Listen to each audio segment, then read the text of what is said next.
కొండాపురంలో జగన్నాథుడు అనే పండితుడు ఉండేవాడు. అతడు మహాగర్విష్టి. తనకన్నా గొప్పవారు లేరు అని అతని దృఢమైన నిశ్చయం. ఆ గ్రామంలోనే సుబ్బయ్య అనే రైతు కూడా ఉండేవాడు. అతనికి చదువు లేదు, మంచితనం మాత్రం ఉంది. జగన్నాథుడికి రాజును కలుసుకుని తన పాండిత్యాన్ని ప్రదర్శించి సత్కారాలు పొందాలన్న కోరిక చాలా కాలంగా ఉంది. ఒక మంచి ముహూర్తం చూసుకొని నగరానికి బయలుదేరాడు. ఆ దారిలో ఒంటి నిండా గాయాలతో నేలమీద పడి ఉన్న ఒక మనిషి కనిపించాడు జగన్నాథుడికి. తనను కాపాడమని ఆ మనిషి జగన్నాథుణ్ణి దీనంగా అడిగాడు. జగన్నాథుడు మాత్రం తనకేమీ పట్టనట్టు వేగంగా అక్కడి నుంచి వెళ్ళిపోయాడు. పేద రైతులు పడే ఇబ్బందులను రాజుగారికి తెలియజేసి వారిని ఆదుకోమని కోరుకునేందుకు సుబ్బయ్య కూడా నగరానికి బయలుదేరాడు. దారి పక్కన పడి ఉన్న మనిషిని అతను కూడా చూశాడు. జాలిపడ్డాడు. తాను తెచ్చుకున్న అన్నం మూటని విప్పి కొంత అన్నం అతని చేత తినిపించాడు. అతనికి సేవలు చేశాడు. గాయాలకు దగ్గరలోనే ఉన్న చెట్ల ఆకుల రసం పిండి కట్లు కట్టాడు కూడా.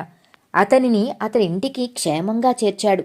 తరువాత సుబ్బయ్య నగరానికి బయలుదేరాడు. జగన్నాథుడు, సుబ్బయ్య మరుసటి రోజు ఉదయాన్నే రాజదర్శనానికి వెళ్లారు.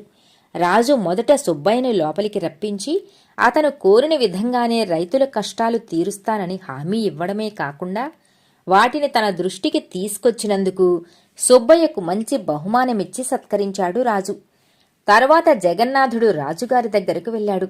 రాజుగారు ఆయన పాండిత్యాన్ని గురించి తెలుసుకుని కూడా ఉదాసీనత చూపించాడు. చదువుకున్న తనను నిర్లక్ష్యం చేసి చదువుకోని సుబ్బయ్యను ఆదరించడం జగన్నాథుడికి మాత్రం చాలా బాధను కలిగించింది. ఆ మాటే ఆయన రాజుతో అన్నాడు. దానికి రాజు నవ్వి, జగన్నాథ, నీ పాండిత్యం వల్ల ఎవ్వరికీ ఎటువంటి ఉపయోగమూ లేదు. మాటల కన్నా చేతలు గొప్పవి. ఆ విషయం నీకు తెలియనిది కాదు. సుబ్బయ్య చదువుకోకపోవచ్చు. అందువల్ల ఇతరులకు కలిగే నష్టమేమీ లేదే. అతనికే నష్టం తప్ప. కాని అతనిలోని మంచితనం వలన 10 మందికి ఎంత లాభం ఉన్నదో తెలుసా?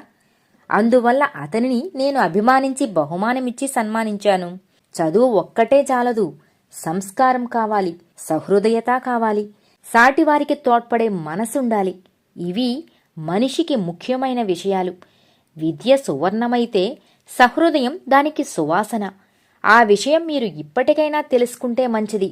ఇదంతా నాకెలా తెలిసిందా అని ఆశ్చర్యపోతున్నారా? మీరిద్దరూ ముందు రోజు దారిలో వస్తున్నప్పుడు జరిగిన సంఘటన నాకు చారుల ద్వారా తెలిసింది అన్నాడు.